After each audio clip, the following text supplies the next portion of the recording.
ضلع کچہری لاہور میں آج رشوت لینے کے مقدمے میں NCCIA کے افسران سے تفتیش میں اہم انکشافات ہوئے۔ تفتیشی رپورٹ کے مطابق ایڈیشنل ڈائریکٹر چودھری سرفراز سے 1,25,48,000 ریکور کیے گئے۔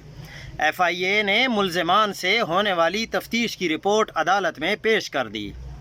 رپورٹ کے مطابق ملزم علی رضا سے 70 لاکھ ریکور کیے گئے۔ تفتیشی رپورٹ کے مطابق ملزم زوار سے 9 لاکھ ریکور کیے گئے۔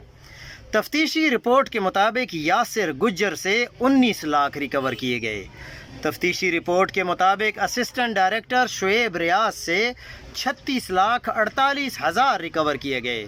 عدالت ملزمان کے جسمانی ریمانڈ میں 3 روز کی توسیع کر دے تاکہ ہم مزید تفتیش کر کے جتنے بھی انہوں نے کرپشن کی ہے یا رشوت لی ہے وہ ریکور کی جا سکے۔